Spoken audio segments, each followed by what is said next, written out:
Ça remplacera le polystyrène qui finit dans les océans, qui finit dans les forêts. Ce matériau-là, reposé dans le sol, deviendra de l'humus qui fertilisera ce sol.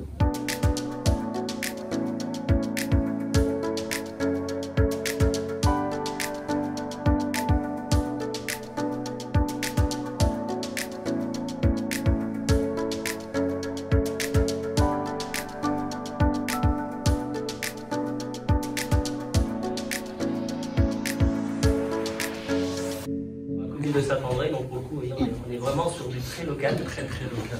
Et c'est vrai que cette pleurote, j'ai commencé à la travailler la semaine dernière. Je l'ai fait goûter à mes parents aussi. Et bon, je suis peut-être mal placé parce qu'il y a aussi toute l'histoire qu'il y a derrière. Mais c'est vrai que je trouve vraiment un intérêt au niveau gustatif déjà. Parce que je trouve qu'elle a ce côté noisette, elle a ce côté fongique qu'on aime sur la pleurote sauvage. C'est vrai que... En sachant qu'on était passé par une étape où le goût n'était pas exactement. C'était amer et qu'on a dû rectifier la recette. On a changé les recettes de substrat. C'est vrai qu'au début, Jérôme avait fait un 100% grand époque et il y avait de l'amertume qui était développée. Là, on est passé sur grand époque et chanvre. Et là, je trouve qu'on a un bel équilibre. Donc, ce qui est intéressant, c'est qu'on va arriver vraiment à travailler le champignon, diverses souches de champignons, avec différentes sources de substrat, pour avoir un goût du champignon qui se rapproche le plus du champignon sauvage. Et c'est intéressant parce qu'on va parler un peu de cru, on va parler un petit peu de goût de champignon, comme moi je peux en parler sur le champignon sauvage. Vous savez qu'il y a des procès de morilles cultivées qui se développent un peu partout. Moi, tous les essais qu'on m'a amenés de morilles cultivées, ça n'a aucun intérêt. Autant manger du carton, ça n'a aucun intérêt. Pourquoi? Parce qu'il y a ce process de substrat où c'est la paille stérile. Et d'arriver à travailler ce substrat, moi je donne toujours l'exemple, ce champignon-là, c'est comme une tomate de plein champ. C'est-à-dire qu'elle est dans la terre, elle a le goût. Les champignons qu'on trouve actuellement sur ces substrats complètement stériles et à base de paille, c'est l'équivalent d'une tomate en sol. Voilà, c'est une tomate artificielle qui est très belle, hein, qui peut être jolie, mais qui n'a pas d'intérêt gustatif. Donc nous, tout l'intérêt qu'on essaye de développer avec Sylvalia, c'est justement de trouver des souches, déjà, au niveau français, hein, parce qu'on peut aller sur plusieurs massifs, et de trouver après le substrat qui convienne pour pouvoir proposer aux producteurs de champignons et aux restaurateurs par le même biais et aux consommateurs des champignons qui se rapprochent le plus du goût des champignons sauvages. Alors en sachant aussi que là, en l'occurrence, c'est une souche locale. Donc en fait, elle est complètement adaptée au climat local. On l'a trouvée en période d'automne-hiver et le dernier ski en février. Et donc en fait, ça me permet de produire mes champignons en ce moment. On a une champignonnière pour le cas où ça gèle trop et qu'on a des besoins en production. Mais à l'heure actuelle, tous mes lots là sont comme au Japon, dans l'environnement naturel. Le matin, ils goûtent la rosée, etc. Et c'est pour ça que là, ils ont vraiment aussi une texture parce que le contexte de culture joue énormément autant que le substrat et le choix de la souche. En fait. Donc pour que ça corresponde à ce que je ramène à Jacques, parce qu'en ce moment en plus on trouve des pleurotes sauvages, donc c'est très facile de faire la comparaison en termes organoleptiques entre un pleurote cultivé et un pleurote sauvage. Là on se rend compte, nous-mêmes l'avons cuisiné ici au forum, qu'en termes de matière sèche, on n'a quasiment pas de perte. On a vraiment un morceau de viande fongique, comme disent nos amis africains, qui donne ce qu'il avait à donner. Là où beaucoup de champignons poussés sur paille, malheureusement, le taux de matière sèche s'effondre. C'est des champignons en fait, qui sont très pauvres en matière sèche, donc très pauvres en nutriments, chargés d'eau, et qui se transforment trop rapidement dans le processus de cuisine. L'idée en gros c'est de développer bien sûr tout ça, que Jérôme reste dans les bois parce que c'est un homme des bois, et que tous les 2-3 ans on arrive à développer une nouvelle souche. Alors par exemple cette souche là on va peut-être pouvoir la proposer pendant 3-4 ans, après on va l'arrêter pour la faire retourner à la nature quelque part et redévelopper une souche nouvelle avec une autre pleurote qu'on va peut-être trouver dans les Vosges, qu'on va peut-être trouver dans l'Isère. Je ne suis pas à dire qu'il faut trouver toutes les espèces symboliques bien évidemment. L'idée c'est d'arriver tous les 2-3 ans à changer la souche, à redévelopper ça. Parce que c'est vrai qu'on en parlait souvent avec Jérôme, les souches qu'on fait actuellement, c'est les mêmes qui sont dupliquées avec des problèmes souvent, je crois, de bactériologiques et de sanitaires qu'on peut avoir. Parce que voilà, il y a beaucoup de, j'appelle ça la consanguinité du champignon, et c'est ça, c'est un peu de ça. Et c'est vrai que l'idée c'est de renouveler un peu la souche, de rester vraiment en lien avec le milieu naturel sauvage qui est généreux la plupart du temps, et d'arriver avec Jérôme et le laboratoire Spiral à développer. Parce que si on regarde un petit peu le process qu'on a voulu mettre en place, une souche sauvage sélectionnée et prélevée sur le territoire. C'est-à-dire que moi je suis un très mauvais ramasseur de champignons, donc je laisse à Jérôme le soin d'y aller. On sélectionne des souches de pleurote, pourquoi pas de mousseron Saint-Georges, on en parlait, pourquoi pas de morilles, hein, il faut arrêter à ne pas faire de la morille. Processus de sélection, c'est pour voir les souches les plus solides. Là, en l'occurrence, il se trouve qu'on est en ce qu'on appelle du F1, c'est-à-dire qu'en fait, j'ai déjà produit la souche, donc on a fait le travail de sélection, on l'a confronté à différents substrats, ensuite Jacques la teste, etc. Et donc là, on a obtenu ce qu'on espère, le bon substrat et une souche qui est généreuse en production.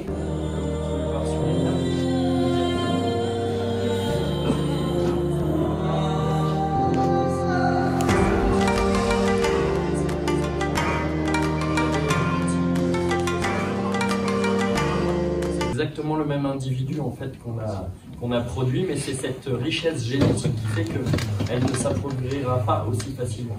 Vous comprenez?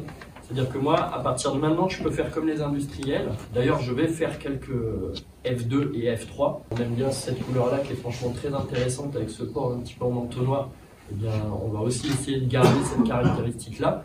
Là, on a plus la morphologie comme on l'a trouvé dans le bois, c'est-à-dire le flabelle de pleurote, sans pied, très très large, qui normalement mélanise, parce que c'est ça aussi qu'on ne voit pas chez les pleurotes cultivées, c'est toute cette phase métabolique de mélanisation qui manque et pourtant qui donne la couleur dans l'assiette, et qui est aussi très important d'un point de vue juste gustatif. Donc il y a aussi ce côté-là, parce que moi j'ai décidé, en rencontrant Jacques aussi, parce que je faisais du clonage classique comme tout le monde, et j'ai eu besoin en fait de correspondre à ce qu'il me demandait de ramasser, parce que ça n'a pas été une épreuve facile de passer la porte de ce restaurant pour ramener des champignons, et maintenant réussir même à travailler en faisant du champignon cultivé ensemble, parce que ce qui fait la qualité du travail dans cette assiette, c'est en fait la rigueur de la sélection dès le départ dans le bois. C'est un peu comme dans la vigne, hein. C'est vrai qu'on travaille sur des terroirs, sur la vigne. L'avantage c'est que là on amène nous le terroir, c'est pas le terroir qui s'impose à nous. Et c'est vrai que ça donne une souche sauvage d'origine issue du terroir avec des qualités gustatives et nutritives. J'insiste beaucoup sur le côté nutritif. D'ailleurs, le laboratoire Spiral va nous aider à faire les analyses. Après, on va analyser une pleurote classique et ces pleurotes-là. Parce que moi, je pense beaucoup à la nutrition aussi. Je vous donne l'exemple de mon jardin. Avec Karine, on a monté ce jardin il y a 4 ans à Gambonnet. Là, c'est juste dans le promenade en bas. On a des légumes en biodynamie qui apportent beaucoup d'énergie. Les Japonais parlent beaucoup d'énergie dans les légumes. Et c'est vrai que cette énergie, elle est importante. Moi, quand je vais dans le jardin, je prends un concombre, je mange un concombre, j'ai plus faim pendant 3 heures. Voilà, parce que vous avez un légume qui a beaucoup d'énergie. Ces champignons-là, qui vont pousser dans une ambiance saine, sont beaucoup plus chargés en nutriments. Alors, je ne suis pas biologiste et je ne peux pas aller plus loin dans la démarche, mais en tout cas, on vous fera passer bientôt les analyses. Parce que c'est important, qu'est-ce qu'on fait en ce moment? On se nourrit de burgers, on se nourrit de choses complètement qui ne nourrissent pas, donc on mange 6 fois plus et on devient obèse. Et je pense que ça, en dehors du côté gustatif qui m'intéresse beaucoup plus en primeur, ce côté nutritionnel est aussi très très important justement. Et je pense que ça sera aussi un argument beaucoup plus encore dans cette analyse. C'est-à-dire qu'il y a 2 arguments dans cette pleurote. Il y a la souche locale française. Alors c'est pas pour dire que les Français on est meilleurs que les Asiatiques pour les tous. C'est de se dire on a vraiment une souche locale qu'on développe en local. Donc il y a une logique, on va dire, d'autonomie, de relocaliser l'industrie. On ne relocalise pas une industrie, mais on relocalise entre guillemets une culture de champignons. Et derrière, il y a le côté nutritionnel. Mais c'est vrai que quand on parle culture de champignons, par exemple, on peut en revenir sous l'époque de Louis XIV, les Français savaient cultiver des champignons. Le champignon de Paris, c'est pas une invention. On avait cette culture-là de cultiver le champignon. Après, les Asiatiques l'ont développé différemment. Nous ont vendu toutes les souches maintenant avec des principes chinois. Je pense que nous, au niveau français, au niveau européen, on a quelque chose à valoriser. Bien sûr, pour faire du volume, il faut de la rentabilité dans nos champignonnières. Mais derrière, il faut faire aussi un produit de qualité qui ne soit pas élitiste. Moi, attention, moi je suis un peu dans une clientèle, un menu très spécial. Je peux me permettre d'acheter des champignons un peu plus chers. Mais l'idée quand même de Sylvalia, c'est que ce champignon soit abordable pour des cantines scolaires, pour le marché au quotidien, parce que le rapport qualité-prix pour moi est primordial aussi dans cette aventure. Si on propose un ballot qui est 10 fois plus cher que l'eurosubstrat, bien évidemment, vous allez poser 100 fois la question avant de travailler avec nous. Et après, donc, valoriser, diversifier, se différencier, c'est exactement ce que j'étais en train de vous dire. C'est-à-dire, qu'est-ce qu'on peut valoriser, bien évidemment, c'est le goût, l'origine française et le côté nutritionnel. Voilà, c'est les 3 choses qu'on pourrait valoriser avec ce type de champignons. Et surtout,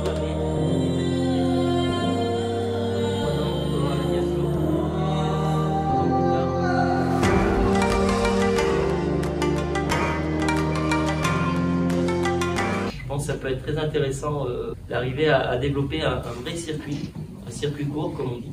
Et c'est vrai que Sylvalia, pour ça, c'est le bon projet en tout cas pour arriver à développer ce circuit court. On ne s'interdit pas un jour d'inviter Jérôme dans le Jura, aller dans les bois, trouver un champignon du Jura et pourquoi pas arriver à le développer. Voilà, le reproduire. Il y a ce côté-là, on va dire, monde ouvert qui est très intéressant, mais Et ce qui est très intéressant dans le projet, c'est qu'on renouvellera sans arrêt la souche.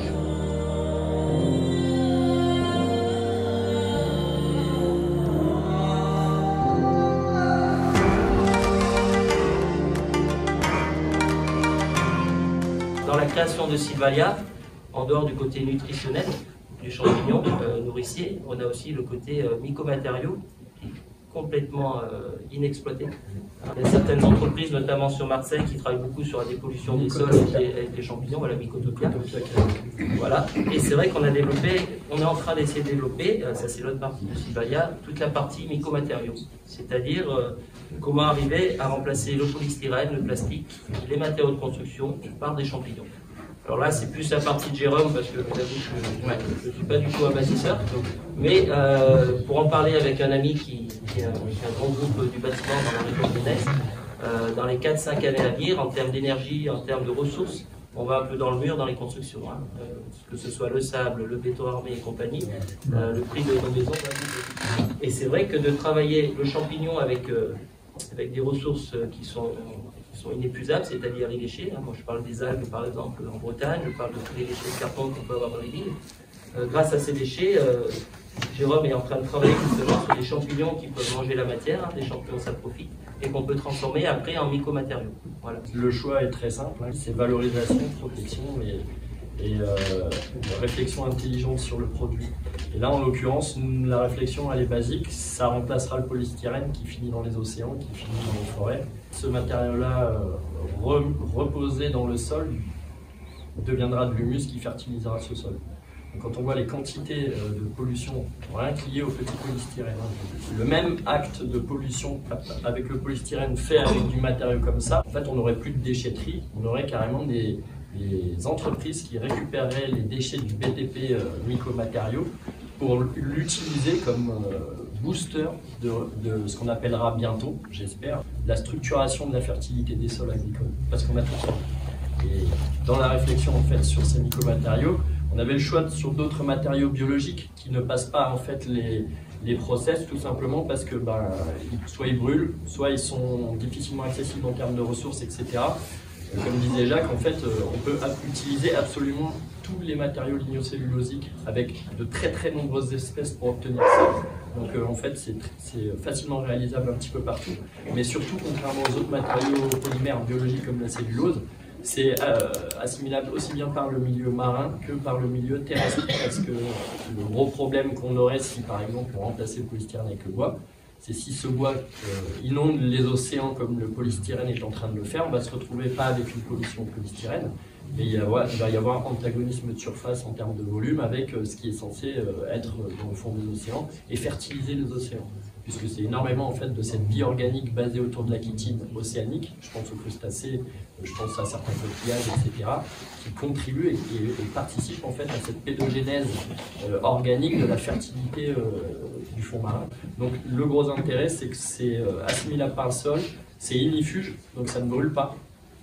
Quand on dit ça ne brûle pas, évidemment que si on le met dans un four pendant plusieurs heures à très haute température, il va finir par se consumer. Mais il n'a pas cette capacité qu'a le polystyrène à prendre feu dès qu'il y a une étincelle qui se met dessus. Donc ignifuge jusqu'à un certain point, certes, mais en tout cas extrêmement intéressant du point de vue de ce qu'on cherche à remplacer. C'est pas dévaloriser le polystyrène, c'est un truc qui ne devrait plus exister dans quelques années. C'est vraiment valoriser en fait cette ressource pour les mêmes conforts que le polystyrène nous apporte. Vous voyez. Autre avantage en fait qu'on va avoir, c'est il peut pousser quasiment partout. On a besoin en fait de très très peu de moyens. Ce qui est très intéressant dans ces mycomatériaux, c'est qu'on dégrade de la matière, on dégrade des déchets. En ce moment, on puise des ressources pour faire de la matière. Là, on détruirait de la matière pour créer de la matière. Donc, moi, je trouve ça très très intéressant. Parce que du coup, il y a une sorte de symbiose avec la nature. Alors c'est un grand mot, la symbiose. Je pense que l'homme ne sera jamais en symbiose avec la nature, mais quand même. Il y a une action vertueuse. Il y a une action vertueuse quand même. Il faut qu'on arrive un petit peu à aller un peu plus dans ce sens de la planète, quoi. Alors c'est vrai qu'on s'imagine un peu la maison avec toutes ces petites briques. Hein. C'est assez rigolo. Pareil que le parpaing de la même taille, vous ne le portez pas comme ça. Moi je suis costaud, mais oui. Nous, dans le projet Sylvalia, il y a aussi tout le projet en lien avec l'agroforesterie. L'idée, on le voit bien ici avec les coupe-rases qu'on peut avoir dans le secteur et les plantations serrées. L'idée aussi, c'est de travailler un petit peu avec le monde forestier pour que les forêts soient replantées de manière plus durable. Alors moi, égoïstement, c'est pour qu'il y ait du champignon dessous. Mais avec le dérèglement climatique, c'est vrai que c'est plus intéressant d'avoir des forêts plus diversifiées qui sont plus résistantes que ces grosses plantations qu'il faut raser parce que voilà, les arbres sont malades très rapidement. Donc l'idée aussi, c'est avec Sylvalia, peut-être aussi être un peu en conseil envers l'ONF, avec les producteurs forestiers, pour essayer de montrer un petit peu les possibilités de planter et de gérer la forêt de manière beaucoup plus durable. Parce qu'on parle de champignons, on parle de tout ça, mais c'est la forêt qui nous donne tout ça. Une grosse biodiversité signifie un bon état sanitaire. Vous voyez, il parle des coupes rases, Jacques, on est parti en balade hier. Tout le monde s'est rendu compte qu'il y a des manières de planter qui font que tu peux marcher 2 km dans la forêt, tu ne vas pas te croiser un champignon. D'autres manières de le faire nous permettent de découvrir des espèces exceptionnelles, comme cette année on a eu la chance de découvrir quelques espèces exceptionnelles, parce que ces forêts-là ont été gérées différemment. Sylvalia n'a pas pour objectif de remplacer l'industrie, au contraire, c'est de compléter l'industrie en proposant des produits qui se rapprochent le plus de la nature. Et quand on dit ça, c'est-à-dire même le contexte culture. D'où le choix de faire des souches locales qui sont adaptées, qui nous permettent de pousser très très loin dans les saisons. Sans les champignons, dans les 10 prochaines années, on va avoir de très très gros soucis en termes du microclimat français. On se rend compte aussi que la manière de planter fait que c'est tellement dense et tellement serré que l'eau n'arrive même plus à rentrer en contact avec le sol, puisque la litière ne se dégrade plus, les champignons n'agissent plus. Le phénomène de méga-feu est aussi intimement lié à cette accumulation de matière organique non dégradée qui brûle, parce qu'il n'est pas devenu fossile, il n'est juste pas dégradé, donc il va servir de carburant. Donc tout ce carbone qui pourrait être stocké, puisque c'est le rôle des champignons depuis la fin du Carbonifère, c'est de créer la fertilité des sols en stockant le carbone organique de la matière végétale. Et bien, tout ce carbone qui est stocké normalement par le monde fongique et déstocké dans les méga incendies.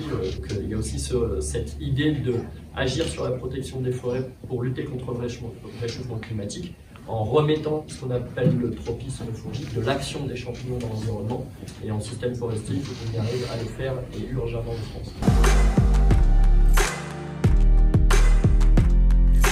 Voilà un petit peu sur les deux projets. Notre projet, bon, champignons comestibles, est en train de bien voir le jour. Et après, c'est vrai qu'on parlait de la partie mycomatériaux, alors c'est peut-être un peu utopique, mais je pense qu'on peut utopie dans la vie pour avancer. Et puis ce monsieur-là qu'on côtoie un petit peu dans un grand groupe de bâtiments, ne serait-ce qu'il y a 5 ans en arrière, on lui aurait dit, la même chose, il faut 4 semaines pour faire une brique, laissez tomber, on en rajoute. Là, la discussion que j'ai eue avec lui, il y a des vraies inquiétudes, et c'est vraiment des gros moyens qui peuvent être mis en place très rapidement.